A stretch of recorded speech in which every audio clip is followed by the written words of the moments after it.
안녕하세요. 삶의 진정한 행복이 무엇인지 깨달은 50대 여자입니다. 인연은 하늘이 점재해주는 것이라는 말이 있잖아요. 날 때부터 붉은 실로 엮여 살다 보면 언젠간 한 번쯤 꼭 만나게 된다는 저희 부부는 그 말을 한낱 속설 정도로 여겼었는데요. 지금 와서 다시 그 말을 떠올려 보면 아주 틀린 말은 아니라는 생각이 듭니다. 저희 부부가 왜 어떤 계기로 그런 생각을 하게 됐는지 지금부터 이야기를 시작해 보려고 합니다. 어린 시절 저희 집은 찢어지게 가난했습니다.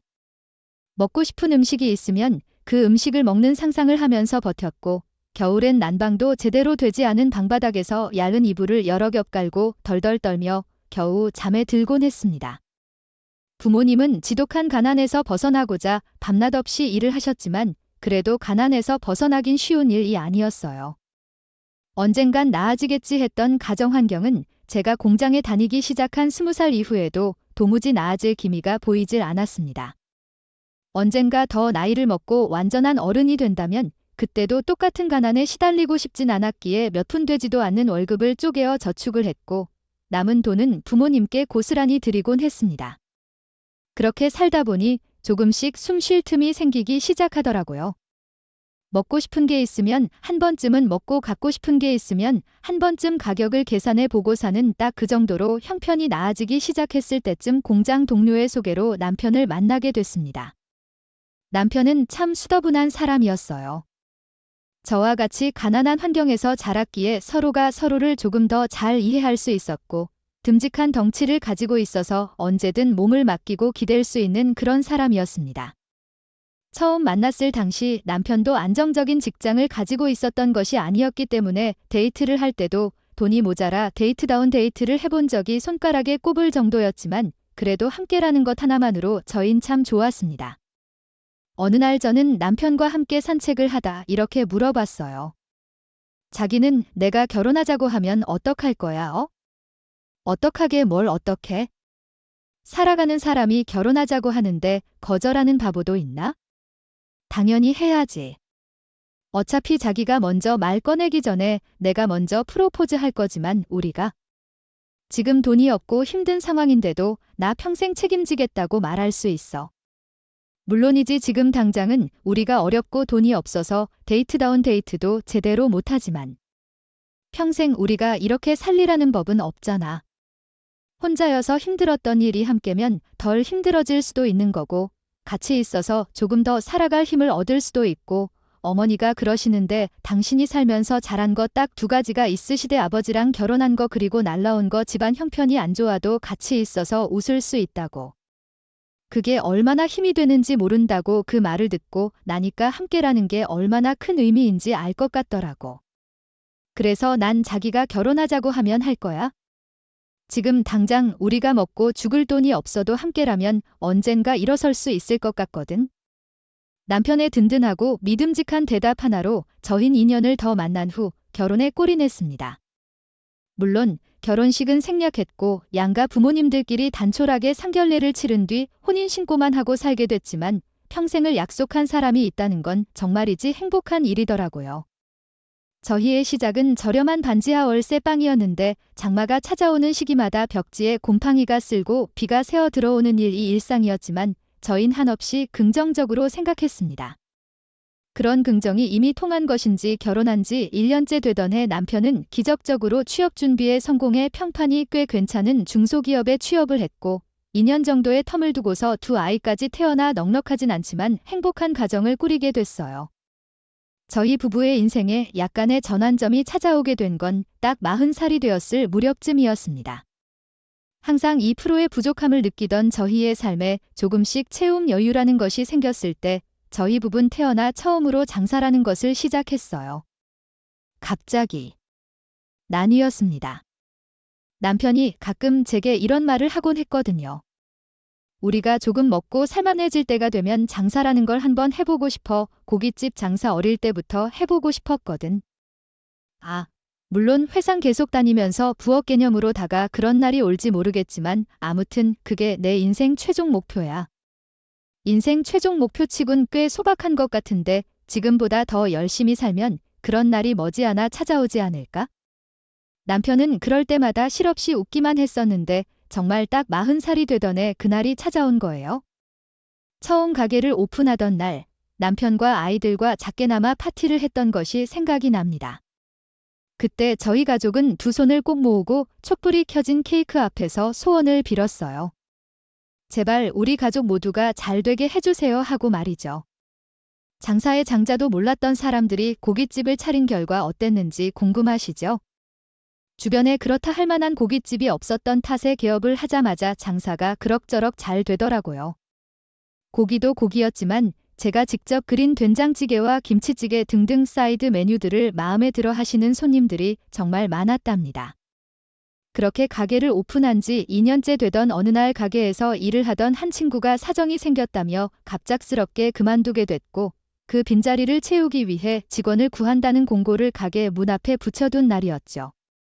가게 마감 시간을 목전에 두고 있던 때 앳된 얼굴을 한 여학생이 조심스럽게 가게 문을 열고 들어왔어요. 어서 오세요 한 분이신가요? 아니. 저 사장님, 저 밥 먹으러 온 건 아니고요. 이거 직원 구한다는 전단지 보고 들어왔거든요. 혹시 직원 구하셨어요? 아, 그거. 오늘 붙여놓은 거라 아직 구하고 있긴 한데, 그런데 나이가 많이 어려 보이는데 혹시 몇 살이에요? 중학교 2학년이에요. 한눈에 봐도 어린 티가 나는 여학생의 나이를 듣고 단번에 고개를 절레절레 흔들었습니다. 당연히 학생 아르바이트를 구하던 것도 아니었거니와. 중학교 2학년이면 한창 공부를 해야 할 시기인데 아르바이트를 하겠다니 말도 안 되는 일이라고 생각해 저는 그 여학생을 향해 이렇게 얘기했습니다. 15이면 아르바이트 할 나이가 아니라 한창 공부할 나이네. 저흰 지금 성인 직원만 구하고 있어요. 힘들게 찾아와 줬는데 거절하게 돼서 미안해요.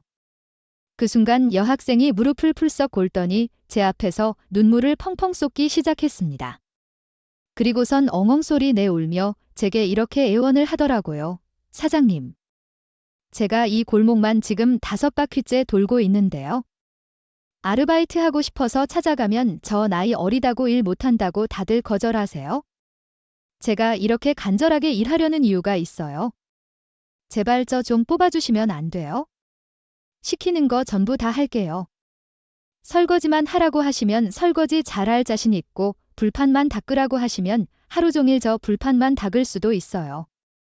아휴, 이렇게까지 해서 돈을 꼭 벌어야 하는 이유가 있어요. 나이도 아직 어리고 부모님 용돈 받았어도 되는 나이인데. 저희 엄마가 지금 많이 편찮으세요? 이 약을 드셔야 하는데 약값이 너무 부족해요. 그래서 제가 약값을 벌어야 되는 상황이에요. 그러니까 제발 한 번만 도와주세요.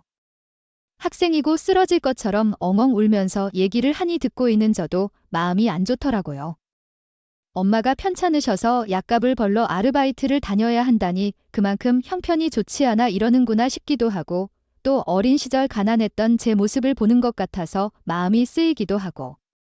저는 바닥에 주저앉아 오는 여학생을 일으켜 자리에 앉히곤 따뜻한 차 한 잔을 내어줬습니다. 알았어요. 우선 따뜻한 차 한 잔 마셔요. 마음이 좀 가라앉아야 얘기도 나누죠. 감사합니다. 학생 얘기를 좀 더 들어보고 싶은데, 내가 이름도 못 물어봤네. 이름이 뭐예요? 김치하예요. 돈을 벌 사람이 집안에 아무도 없는 거예요? 실례가 안 된다면 혹시 아버진? 아버진 제가 6살 되던 해 세상을 떠나셨어요.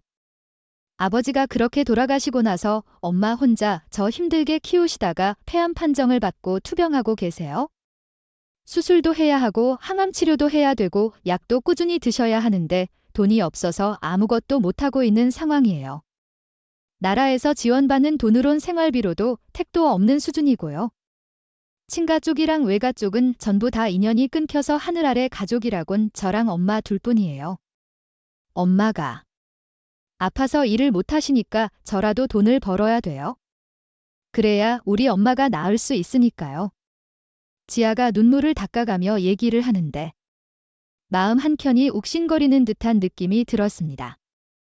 15이면 공부를 하고 친구들과 마음 편히 놀기도 해야 하는 나이인데 벌써부터 아픈 엄마를 위해 생활비를 벌어야 한다는 사명감을 가지고 있다는 것이 마음이 너무 아프더라고요.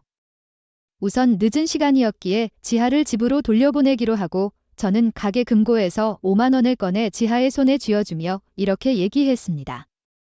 이걸로 엄마랑 맛있는 저녁이라도 사 먹고 내일 학교 마치는 대로 가게로 와요. 당장 일을 시키지는 않을 거고 우선 전단지부터 천천히 딱 1시간만 돌려봐요. 1시간 동안 전단지 잘 돌리면 3시간치 시급 줄게요. 정말 정말이세요. 사장님 감사합니다. 정말 감사합니다. 그런데 어떻게 1시간이라고 3시간치 시급을 받아가요? 그럼 제가 너무 죄송한데? 전단지 3시간 돌린 시간에 공부하고 옆에서 엄마 보살펴 드려야죠. 시간은 금이에요. 뭐든지 효율적으로 계산해야 잘 살 수 있어요. 내일 학교 마치면 바로 오고 오늘은 조심해서 들어가요. 지하는 5만 원을 손에 꼭 쥔 채로 제게 계속 허리를 숙여 인사하고 가게를 떠났습니다. 덩치도 작고 키도 작은 아이가 열심히 살려는 모습을 보니 마음이 참 많이 아프더라고요, 당장.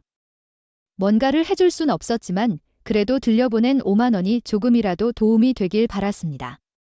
그리고 다음날 지아는 정말 학교를 마치자마자 앞머리가 휘날리게 저희 가게로 달려와 가방도 벗지 않은 채 뭉텅이로 뽑혀있는 전단지를 품에 꼭 끌어안고 저를 향해 밝게 웃으며 이렇게 말했습니다. 사장님 이거 다 돌리는 거 맞죠? 바닥에 버려지는 거 한 장도 없게 완벽하게 다 돌리고 올게요. 다고 시간이라 손님들이 조금씩 들어오는 편이었는데 지아가 전단지를 돌리는 그 1시간 동안 평소보다 훨씬 더 많은 손님들이 가게 찾아주셨어요. 그중 절반 이상의 손님들이 가게를 홍보하는 지아를 보고 들어오셨다고 하시더라고요.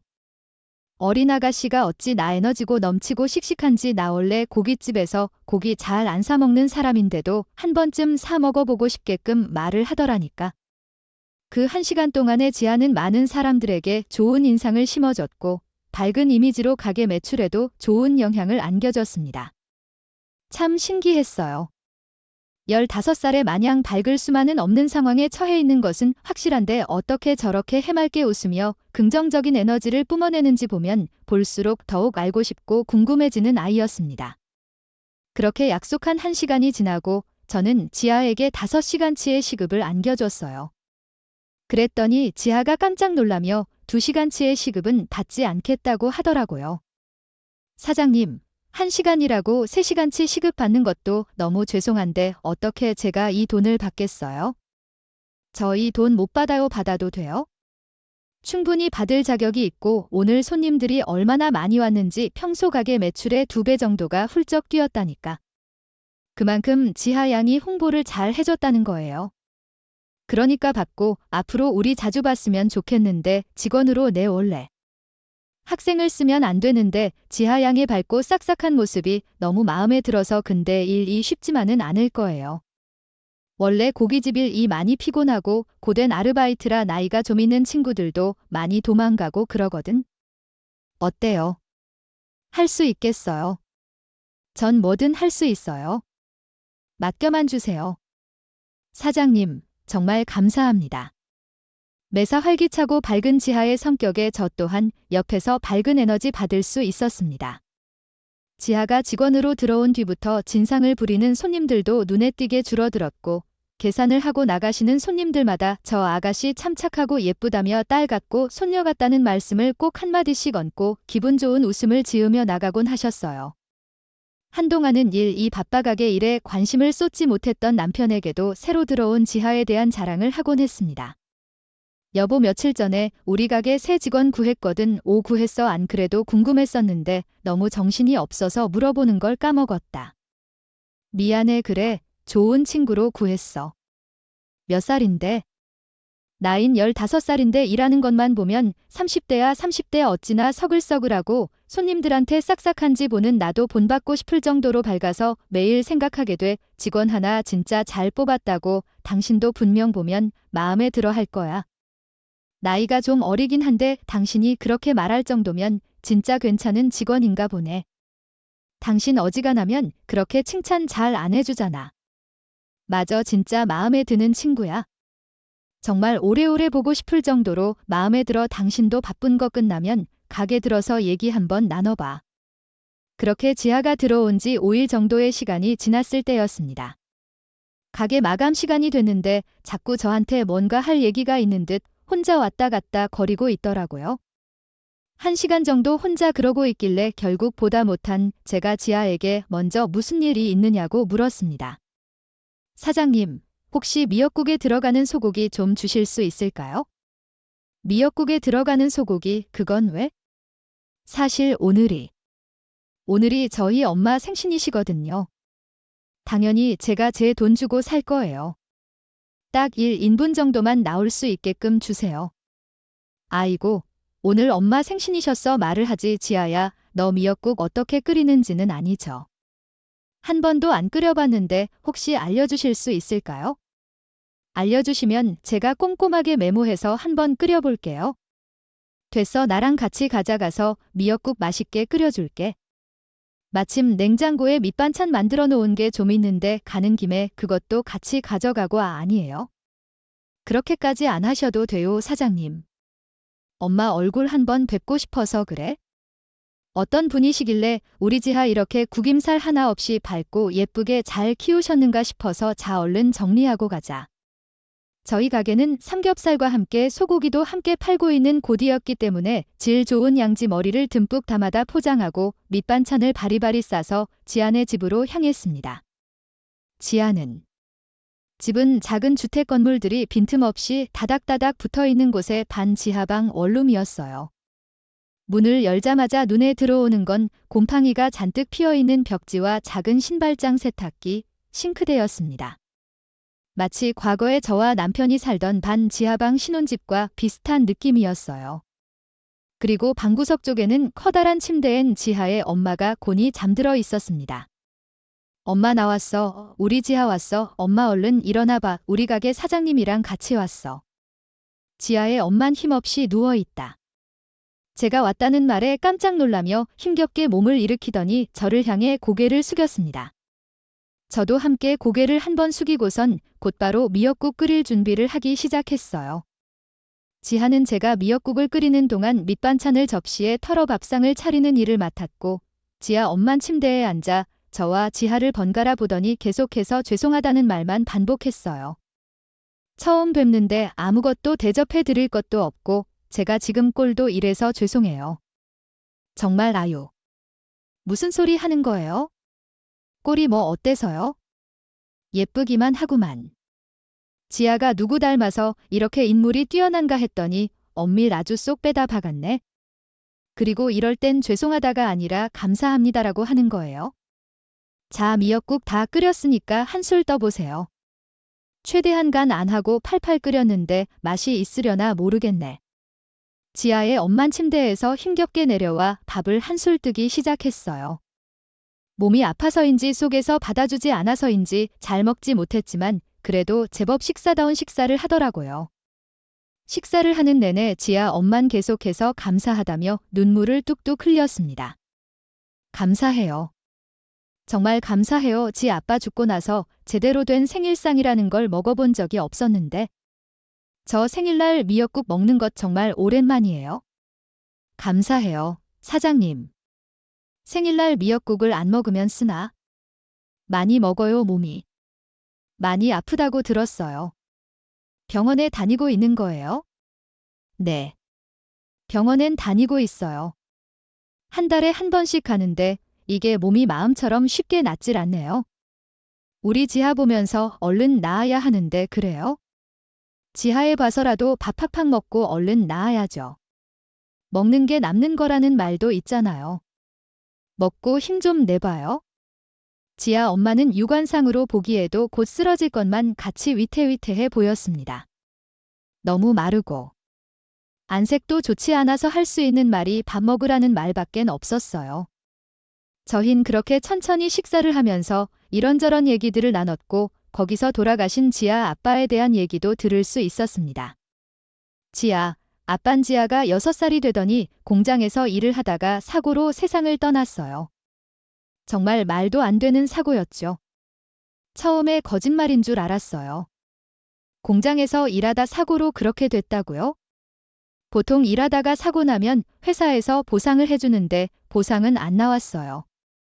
보상은커녕 자기들은 아무런 죄가 없다고 다 저희 남편. 잘못해서 그렇게 된 거라고 말을 하는데 힘없는 일개 개인이 무슨 말을 하겠어요? 지아 엄마의 말이 참 뼈아프게 들려왔어요. 개인이 기업을 상대로 싸움을 한다는 건 예나 지금이나 있을 수 없는 일이었거든요.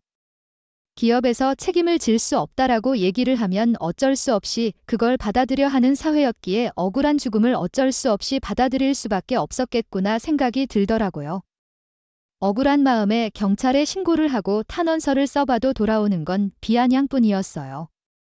공장장이 그러더라고요. 자기가 실수해서 그렇게 죽어놓고 회사 탓을 하면 안 되지. 그러다가 천벌받아.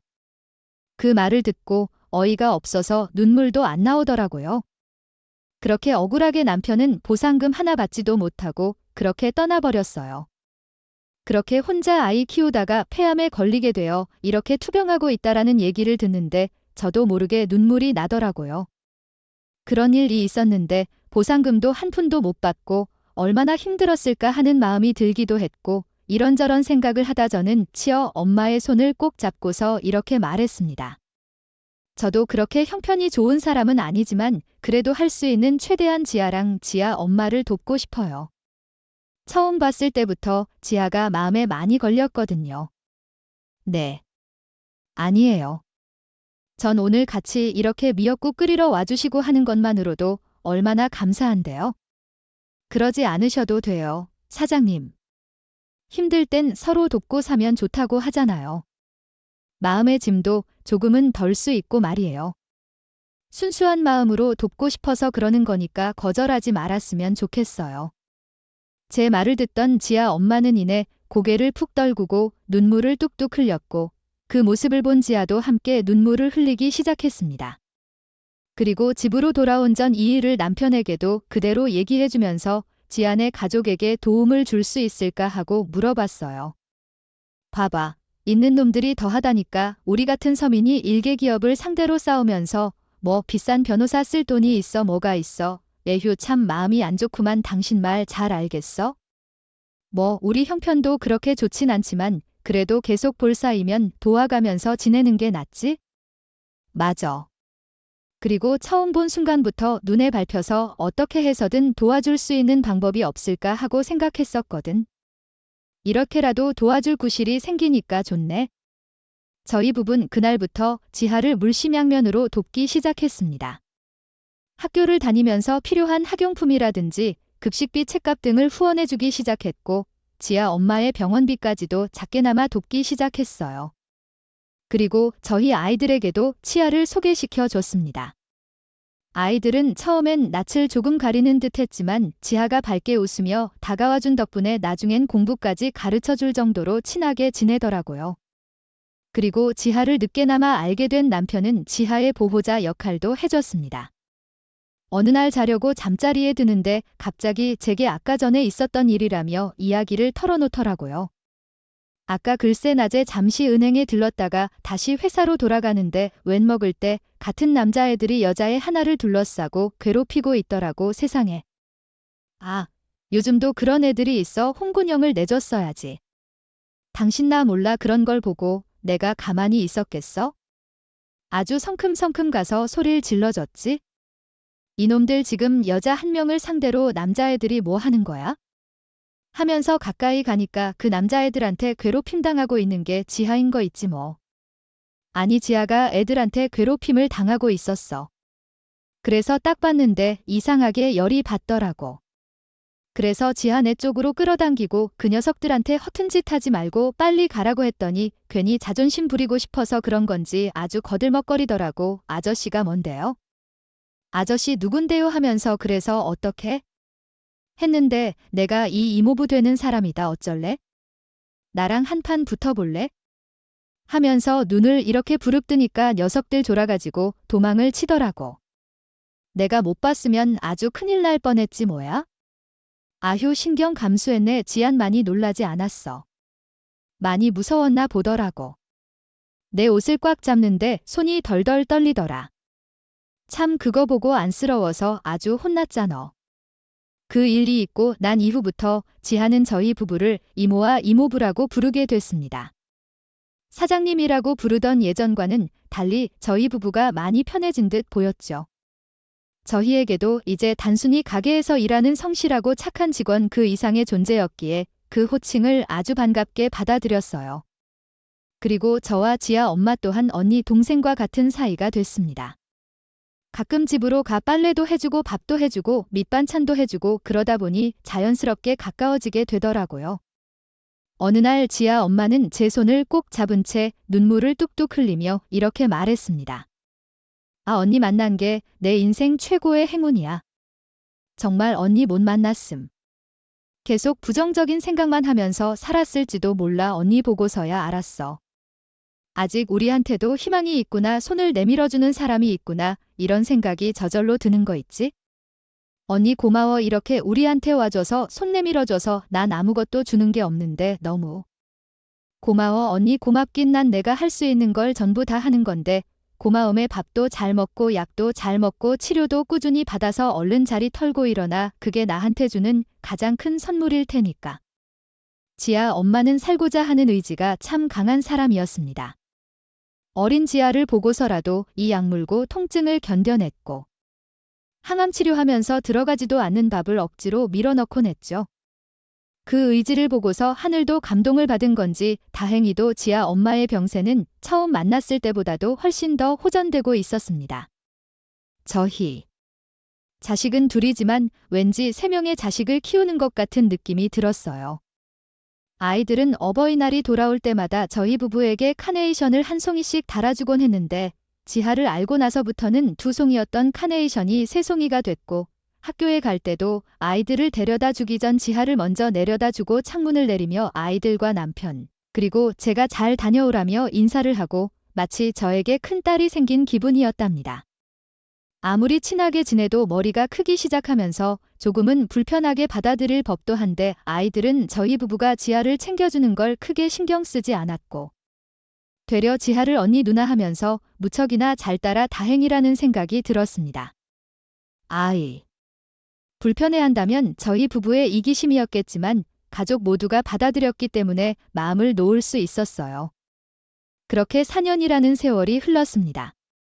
지하의 엄만 이제 바깥 활동은 아무렇지 않게 할 수 있을 정도가 되어 저희 가게에서 함께 일을 하게 됐고 지하는 대학 진학을 앞둔 고등학교 3학년이 됐습니다.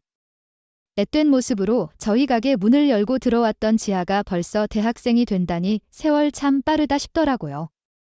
그러던 어느 날 지하가 잔뜩 신난 표정으로 콧노래를 부르며 가게 안으로 들어왔습니다. 허파에 바람이 빠진 사람처럼 해질거리길래 남자친구라도 생겼나 싶어 저는 지아에게 장난스럽게 물어봤어요. 너 오늘따라 왜 이렇게 신났어?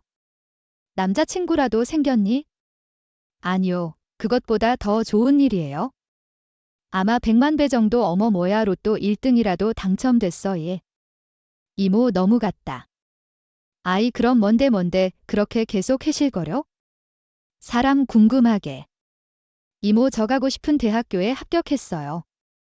뭐? 아 진짜 어디 봐? 지안을 웃으며 등 뒤에 숨겨놨던 합격증을 보여줬고 지아가 합격한 대학교는 서울에서도 손가락 5개 안에 드는 명문 대학교였어요. 마치 친자식이 대학에 합격한 것처럼 가슴이 막 벅차오르는데 진짜 감정을 주체할 수가 없더라고요. 아유, 우리 지하 장하다.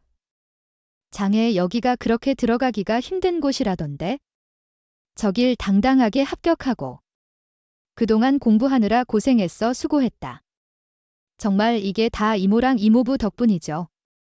제가 이렇게 잘 될 수 있었던 것도, 엄마가 행복해질 수 있었던 것도, 이렇게 웃으면서 얘기할 수 있는 것도 전부 다 두구더군요. 어딨어. 너랑 네 엄마가 그만큼 행복해지려고 노력한 거지? 우리 덕분이 아니야? 스스로 행복을 만들어낸 거지. 고생했다. 지아야. 축하한다. 서로 기쁜 마음을 주체할 수가 없어 한동안 부둥켜 안고 계속 울었던 것 같습니다. 뒤늦게 가게로 남편과 아이들도 지하의 대학 합격 소식을 듣고선 진심으로 축하 인사를 건네줬어요. 그리고 지아 엄마가 작게나마 행복을 나누고 싶다며 케이크를 사들고 가게로 왔고 저희 식구들은 옹기종기 모여서 지하의 대학 입학을 축하하는 파티를 열었습니다. 케이크 촛불도 불고 크림을 얼굴에 묻히기도 하면서 얼마나 재밌게 놀았는지 몰라요. 자, 지아야, 대학 합격한 거 축하한다. 합격 기념으로 노래 한 곡 뽑아봐. 우리 지아 노래 부르는 거 한번 들어보자고. 헤이 이모부, 저 노래 정말 못 불러요. 음치예요. 음치 대신에 제가 처음으로 술 한 잔 따라 드릴게요. 지아는 귀까지 새빨개진 채로 부끄러워했고 저희는 그 모습을 보고 또 한바탕 웃었답니다. 지아가 대학을 들어간 뒤 지하에는 반 지하방에서 작은 빌라로 거처를 옮기게 됐어요. 마침 가게 근처로 집을 옮긴 덕에 매일같이 출퇴근을 함께 하곤 했습니다. 저희 아이들도 어느 정도 다 자라 성장해서 대학에 들어갔고 지아는 그 무렵 노무사가 되겠다며 열심히 준비를 하고 있었습니다. 여러분들은 노무사라는 직업에 대해 아시나요? 네, 맞습니다. 바로 노동자의 권리와 구제에 관한 업무를 도맡아 하는 사람을 말합니다. 쉽게 말해 노동자들의 변호인, 노동법률 전문가라고도 할 수 있죠. 저는 지하에게 왜 노무사가 되고 싶은 건지에 대해 물어봤고 거기서 돌아온 대답은 제 마음을 뭉클하게 만들었어요. 원래는 변호사 아니면 노무사가 꿈이었거든요. 이모, 근데 생각해보니까 우리 아빠가 일하다가 억울하게 사고 나도 산재 인정도 못 받고 돌아가셨잖아요. 그거 생각하니까 노동자들 편에 서서 일하고 싶었어요. 부당한 일을 겪으면 당당하게 목소리를 내주고 같이 맞서 싸워주는 사람이 돼주고 싶더라고요. 노동자들 옆에서 가장 가까이 있을 수 있는 직업이 뭘까 생각하다가 노무사가 있었지 싶었어요. 다시는 아빠같이 억울한 사람이 생기지 않았으면 좋겠어서. 그래서 노무사를 준비하는 거예요. 세상 천지 이렇게 착한 딸내미가 어디 있을까? 하늘에서 아버지도 내려다보시고 대견해 하실 거야. 우리 지역 듬직하게 잘 컸다 이러시면서. 약자 앞에 서서 당차게 목소리를 내는 사람, 노동자를 위한 사람이 되고 싶어서 노무사라는 직업을 꿈꿨던 지아는 열심히 공부한 끝에 노무사라는 직업을 가지게 됐어요. 저희 애들도 막 취업을 해서 저희 부부에게 생일마다 좋은 선물을 주고 달달이 용돈도 챙겨주고 있는데요. 사실상 지아가 저희 부부를 챙겨야 할 이유는 없었기에 그냥 원하는 직업을 얻은 것에 대해서만 축하를 해줬었는데 어느 날 갑자기 뜬금없이 저희 부부에게 용돈을 주더라고요. 매번 애들과 함께 생일을 챙기는 것도 모자라 월급날엔 용돈을 건네기 솔직히 조금 당황스러웠습니다. 왜 우리한테 돈을 줘? 이제 막 취업한 애가 돈 아껴야지. 요즘 애들 아끼고 아껴서 집도 사고 그런다더라. 우리한테 주지 말고 니네 엄마한테나 많이 줘. 어머니, 우리 딸이 주는 돈이잖아요. 받아요. 언니랑 형부는 충분히 받을 자격이 있어 그래요? 이모부 벌써 봉투 열고 지금 돈 세고 계시는데요 하나. 둘석 삼너구리 경사 나왔다 경사 났어. 지아야, 이모부 오늘 이걸로 먹고 싶은 거 사 먹어도 되냐? 물론이죠. 얼마든지 원하시는 만큼 사드세요. 이뿐만이 아니었습니다. 가끔 제 머리에 검은 머리 대신 흰머리가 보이면 본인 무릎에 눕혀서 흰머리를 뽑아주기도 하고 가끔 좀 많다 싶으면 딸이랑 같이 제 머리를 염색해주기도 했어요. 게다가 남편의 신발이 조금 닳아 있었는데 저희 애들이랑 치아가 돈을 보태서 좋은 신발을 사주기도 했답니다. 그렇게 시간이 갈수록 저희 가족과 지아네 식구들은 행복한 나날들을 함께 보내고 있었어요. 이제는 다들 나이를 조금씩 먹었지만 변함없이 관계가 유지되고 있다는 것에 행복감을 느끼던 어느 날 저희 집안에 그 누구도 예상하지 못한 불행이 찾아오고 말았습니다. 바로 남편이 직장 회식을 마치고 돌아오는 길에 갑작스럽게 쓰러지게 된 것이었어요. 가게 마감을 하고 있다. 병원에서 연락을 받은 전 그 자리에서 그대로 다리에 힘이 풀려 주저앉아 버렸고 제 모습을 본 지아가 놀라 달려와 절 부축해줬습니다. 헤이모, 왜 그러세요? 무슨 일이에요? 네. 지하야 어떡하니? 이모부가 글쎄 이모부가 왜요? 이모부가 회식 끝나고 집에 오시는 길에 쓰러져서 지금 병원에 아이고 이러 어떡하면 좋아 여보 아이고 이모 괜찮아요 아무 일 없을 거예요. 우선 빨리 가게 문 잠궈 놓고 병원으로 가요. 애들한테도 제가 연락 남겨놓을게요. 지금부터 정신 바짝 차리셔야 돼요. 하셨죠. 혼란스러워서 아무 말도 못하고 눈물만 흘리고 있던 절 지아는 침착하게 달래면서 아이들에게 전화를 걸었고 가게를 대충 뒷정리하고서 지하와 전 급히 남편 있는 병원으로 달려갔습니다. 응급실 쪽으로 가서 미친 듯이 남편을 찾으니 이내 담당 의사 선생님께서 나오셔서는 저와 지하에게 컴퓨터 화면을 보여주며 이렇게 말씀하셨습니다. 환자분이 쓰러지셔서 우선 머리 쪽 CT랑 MRI를 찍었는데 지금 뭐야? 모양 의심되는 상태입니다. 뭐야 모양이라고 들어보셨나요? 뭐야 병이요? 쉽게 말하면 뇌경색, 뇌출혈 같은 겁니다. 갑자기 이유도 없이 뇌혈관이 막히고 이상혈관이 보이는 그런 병이에요. 근데 지금 예후가 영 좋지가 않습니다. 빠르게 수술을 진행하시는 것이 좋은데 수술을 한다고 해도 이 정도면 후유증이 조금 남을 수도 있을 것 같아요. 무야 병, 뇌경색, 뇌출혈 수술이라는 말을 듣고 나니 머리가 어지러워지는 듯한 느낌이 들었습니다. 한시라도 빨리 수술을 진행해야 한다는 말에 더 살펴볼 것도 없이 곧바로 수술 동의서에 사인을 했고 사인을 마치자마자 남편은 응급실에서 수술실 쪽으로 이동했어요. 기저질환도 없었고 시부모님도 돌아가시기 전까지 건강하게 생활하셨는데 알고 있는 질환이 없는데 대체 이게 무슨 일이지 싶었습니다. 일간에선 뭐야? 병이라는 것이 과도한 스트레스로 인해 나타나는 것이라고 하더군요. 한동안 남편의 회사가 부도 위기 때문에 휘청였던 적이 있었고 그 불을 끈답시고 남편이 잠도 못 자고 스트레스를 받고 다른 직원들과 잦은 싸움을 하면서 힘들어했던 것이 떠올랐습니다. 한참을 원인에 대해 생각하던 도중 수술은 끝이 났고 남편은 무사히 수술을 받고 회복실로 옮겨졌어요. 수술은 잘 끝났지만 앞으로 일은 그 누구도 장담할 수 없다는 의사 선생님 말에 또 일번절망하게 됐어요.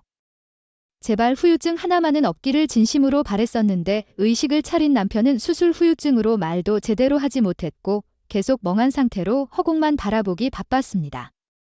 그 모습을 보니 마음이 찢어질 것 같아 남편이 보이지 않는 곳에서 바닥에 주저앉아 하염없이 눈물만 흘렸고 그런 저를 지하와 아이들은 그저 말없이 토닥여졌습니다.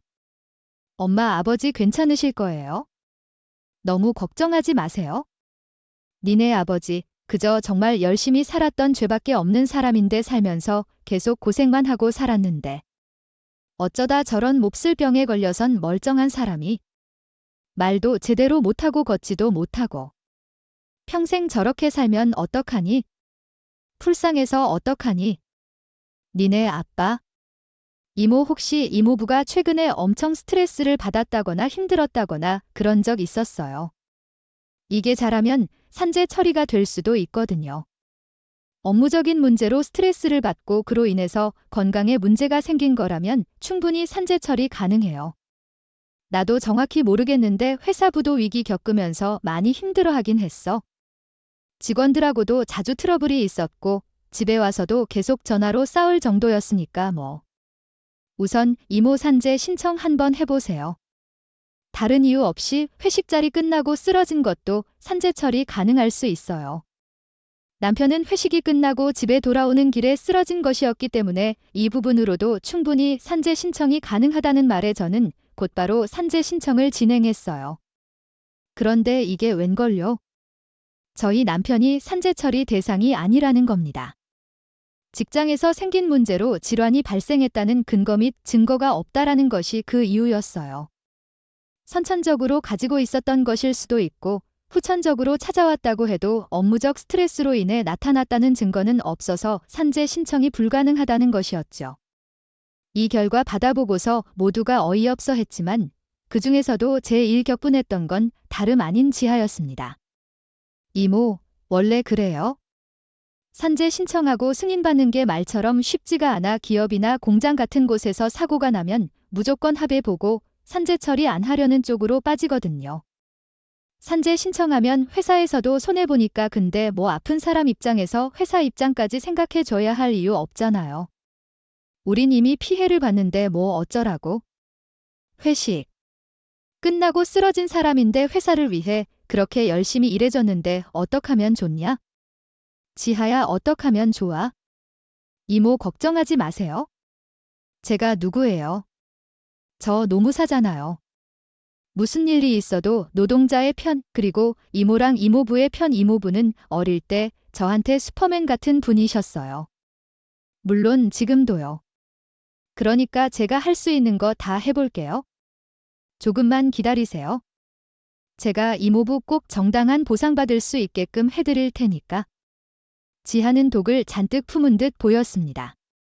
그리고 그날부터 남편이 일을 했던 시간, 남편의 카드 내역, 남편의 휴대폰에 있는 출퇴근 어플 기록 내역 등 다양한 증거들을 뽑아놓고 모으기 시작했어요. 남편이 과로에 시달렸다는 점, 그리고 스트레스를 과하게 받은 부분들까지도 모두 조사하기 시작했죠. 자기 발로 퇴사한 직원들까지 찾아가 남편은 좋은 윗사람이었지만 그 윗사람이 지나칠 정도로 남편을 욕하기 시작했다는 증언까지 받아냈어요. 이 정보들을 가지고 산재 신청을 하는 거랑 그냥 무작정 찾아가 산재 신청하는 거랑은 영향력 자체가 다르다고 하더군요. 그리고 이제 증거를 모으기 시작한 그 순간부터 산재 신청이 아닌 산재 소송이 들어가는 거라고 그렇게 모든 증거를 다 모은 지하는 재판날 증거를 들고 제출했습니다. 원고는 기저질환 하나 없었던 아주 건강한 사람이었습니다. 하지만 20년 넘게 한 회사에서 중간 관리자 역할을 했던 원고는 최근 3년 새 엄청난 업무 스트레스와 심리적 압박에 시달려왔습니다. 회사의 재정이 어려워지기 시작하면서 어쩔 수 없이 아래 직원들을 해고해야만 했고 거기서 일어나는 불만들을 들어주고 처리하는 것도 모두 원고의 몫이었으며 법적인 문제로 이어지게 되면 거기에 대한 상사들의 불만과 폭언까지도 원고가 모두 다 받아내야 했습니다. 입사한 지 20년이 넘었음에도 불구하고 원고의 업무는 중간 관리자라는 직책이 말도 안 될 정도로 과했고 육체적, 정신적으로도 많은 스트레스가 쌓이고 쌓여 모양병이 발병한 것입니다. 지아는 남편이 그동안 얼마나 힘들게 근무를 해왔는지에 대해 모든 증거를 제출했습니다. 회사가 어려워지기 시작한 3년간 제대로 점심시간에 맞춰 식사조차 하지 못했고 남편의 출퇴근 카드 시간은 남들보다 항상 빨랐고 또 늦었습니다. 출근은 남들보다 일찍 한 것이고 퇴근 또한 남들보다 늦게 한 것이었죠. 지하가 내민 자료들은 기업이 기본적으로 지켜야 할 근로기준법을 어긴 것이고 남편의 산재가 인정될 수 있는 결정적인 증거가 될 수 있었어요. 개인은 절대 한 기업을 이기지 못한다는 그 말만 듣고서 포기하고 절망하려고 했던 지하는 끝까지 일으켜 주었습니다. 결국 법원은 저희 가족의 손을 들어줬어요. 지하가 내민 증거들로 보면 남편의 업무 스트레스와 과로가 질환의 직접적인 원인으로 보인다는 것이 이유였죠. 정말 저희가 이긴 것이었습니다. 재판이 끝나고 나서 저와 지하는 서로 부둥키 안고 한동안 말없이 계속 눈물만 흘렸어요. 지하야 너 아니었으면 우린 진즉에 다 포기했을 거야. 지쳐 쓰러져서 정말 아무것도 안 보이고 힘들어서 계속 울고만 있었을 거예요. 이렇게 먼저 손 내밀고 도와준다고 해서 얼마나 든든했는지. 정말 고맙다. 고마워. 이모 제가 이모부 손잡고 약속했었잖아요. 무슨 수를 써서든 이모부 억울한 거 꼭 인정받을 수 있게 해드리겠다고 보상받게 해드리겠다고 예전에 이모랑 이모부가 절 지켜주셨던 것처럼. 이젠 제가 두 분 지켜드리겠다고 약속했잖아요. 한 입으로 두 말하는 그런 여자 아니에요? 한 번은 약속은? 하늘이 다 무너져 내리는 안이 있어도 지켜요. 아이 뭐 정말 잘 됐어요. 정말. 피가 섞인 가족도 아닌데 마치 제 가족 일처럼 나서주고 울어주는 이런 인연이 세상에 또 있을까요? 제가 살아가는 동안 절대 지하와 같은 인연은 만날 수 없을 거라는 생각이 들더라고요. 그렇게 저흰 한없이 울음을 터뜨리다 남편과 아이들에게도 이 사실을 알려줘야겠다는 생각이 들어 곧장 병원으로 찾아갔습니다. 그리고선 한자리에 모여있는 지아 엄마와 아이들, 남편에게 산재 소송에서 승소했다는 사실을 알려줬어요. 지아가 힘써준 덕분에 업무 스트레스와 질환에 연관이 있다는 걸 인정받을 수 있었다고 말해주자 그 자리에 있던 모든 사람들은 놀라며 눈물을 터뜨렸습니다. 남편. 잘 움직여지지도 않는 손으로 옆에 있는 지하의 손을 꼭 잡으면서 이렇게